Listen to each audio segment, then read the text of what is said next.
Today we're going to be going over the Tales of Tribute game.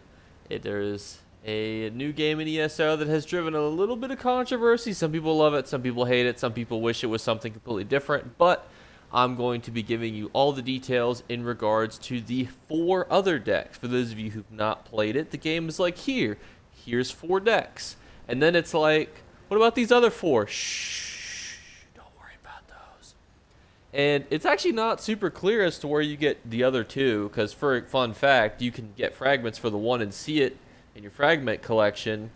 But if you're me, and you're trying to find the fragments for the other ones, you take to Google, so it was a whole hassle, so I thought, let's make a video on it, that way you guys know how to get these decks so that all your questions can be answered. And if you have questions, comments, concerns, suggestions for future videos, always leave it in the comment below and to be entered into the giveaway, which will be ending here in a couple days. But there'll be another one after it, because I want to give back my AdSense revenue to you guys. All you have to do is leave a comment on as many videos or as few videos as you want. Each comment will count towards 1, unless you answer my question of the day that I post at the end of the video. So let us jump into the video. So the first deck that I'm going to be covering is the Red Eagle King of the Reach Patron deck. So this one is actually fairly straightforward, but a little bit complicated because those of you may not know that there is actually a skill line in quotation marks for Tales of Tribute. It's actually leveled up by playing the game, essentially. What this means is that every time you level it up, you basically are leveling yourself through this skill line, in quotes again. Now, basically, to get the Red Eagle King of the Reach deck, you basically have to complete the achievements that are associated with leveling up. So the heads and tails of it is you get to rank 7, which is the max level, and bada bing, bada boom, you'll be able to get this deck. You'll get it through the achievements. You don't have to actually go or do anything else. Once you have the achievement that is associated with it, which is for, you need the achievements, and these is all combined together into one. The Roster's Roost, Novice No More, A Friend Indeed, and the Tribute Champion. Once you have all of those, you'll be able to get this deck. And moving right along, this one is going to be a little bit more maintainable for you guys. So this next one is the Purging Liar deck. Now, this deck I've actually used, so I can talk a little bit more to you guys about. But basically, the best way that I can explain this deck, this to you, is that you'll need to complete the Overland Flower of Chivalry achievement. Now, that might sound a little bit convoluted, and you might be wondering, how the heck do I do that? But it's actually really quite simple.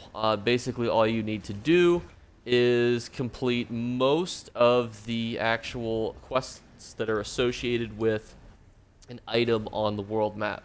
Basically, those are the side quests tied to an actual area on the map. For those of you who don't, or have always wondered, why does a thing go from black to white? Well, that means you've completed that zone area. So basically, your goal is going to be to complete all of the quests associated with those areas.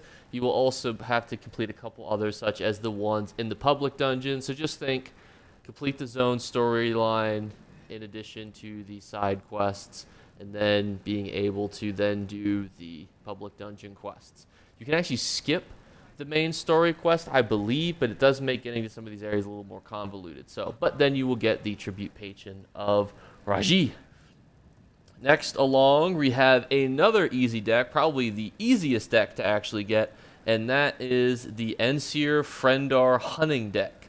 This one is actually the easiest one you can get. You can actually see the fragments for this one in your inventory. Super easy, barely an inconvenience.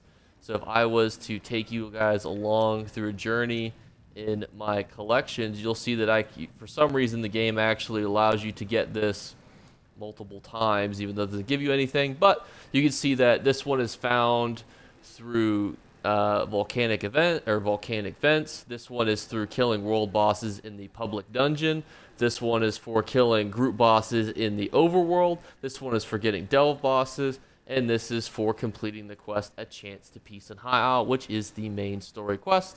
You do all those bad boys, and wham bam, thank you ma'am, and you will now have the ability to use this deck, which, by the way, I think this personally is the best deck in the game to substitute red with, because I found that if you use red, there's a lot of luck I mean, there's nothing worse than being halfway through a game and then your opponent gets rally after rally after rally, and you're like, well, I've lost. This deck is a lot more balanced and takes a little bit of that luck element out of the game, I feel. So that's why I like the green deck as opposed to getting the red deck. And then finally, we have the Sorcerer's King Orgnom deck. Now this one is kind of hand in hand with the other one in that you're going to have to go all the way through the storyline of the card game. Basically, you're getting all the way to 7, doing the daily quests. And for those of you who don't know, where you learn the Tales of Tribute game, that is actually where you get the ability to do those little side quests. They're going to be right next to the daily quest givers.